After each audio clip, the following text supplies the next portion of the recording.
Hi. So the craziest thing happened to me today while I was at work. Um, First and foremost, I must say I love my job. I wouldn't trade it in for anything. Working with people with disability and the elderly, is something that I cherish and I hold it dear to my heart. So I've been working in the health field for quite some times.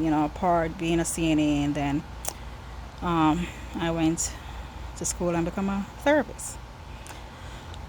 Anyway, so today I was with one of my patients. Okay, elderly, elderly person, of course, and he mentioned that he was having hiccups.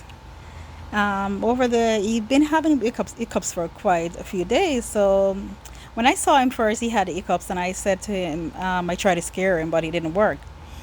So for it to go away, but well, today I went back in his room and he was like, "Oh, I'm still having these hiccups," and I'm like, "Oh, I guess what I did the other day is trying to scare you the other day didn't work." So he smiled and he's like, "No, I guess it didn't work. I guess you weren't black enough." Oh my God.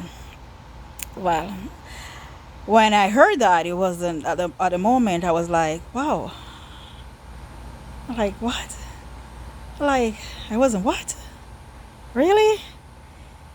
And he was like, he continued talking, and then he was like, he started becoming apologetic because he realized it was a little bit, you know, um, a little bit like, it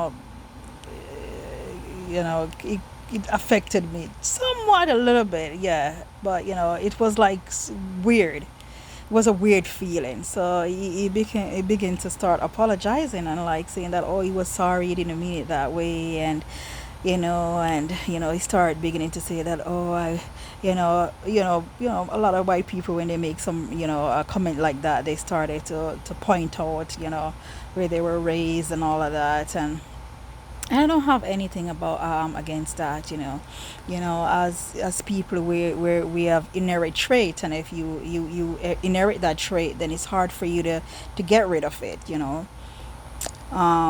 It's like a disease. We don't take overnight to get over an illness. We got to find ways to treat it. And uh, and that's what is happening now. When people realize that they say offensive comment, and then they take a time out to realize that they shouldn't have said it, or they didn't mean it to come out like that, then they apologize about it. But there's a lot of people that are not apologetic and they just say it. Those are the people that I'm more are the problem right now. But but yes, it was kind of strange, um a strange conversation, and realization of what's going on in the country. And whereas it's not something it's been around for a while, and you have older people with it. I face it.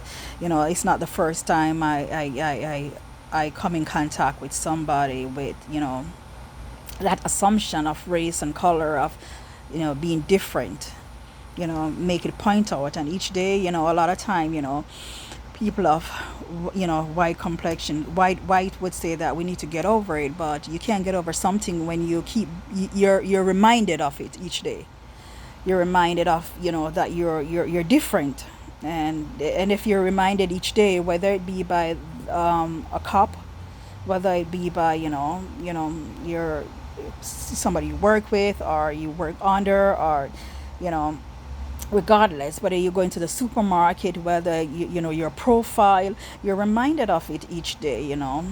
Whether you're going for a job interview and all of that, you can see the little slogan, the thing on the titlement on the bottom, saying what you know ethnicity you're from. And that's all. You're always reminded of who you are. So when you're telling us to get over you know, the slavery mentality, when whereas we, you know, we can't get over something when someone is always there reminding us.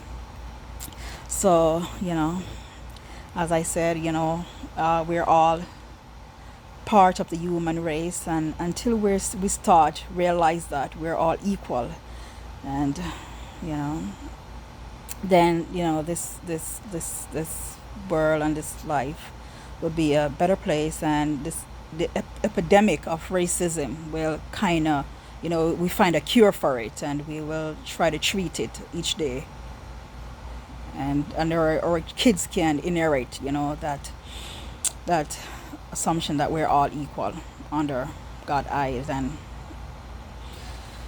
humanity. There's hope for humanity. Peace and be blessed. I love my job and I love my patient regardless.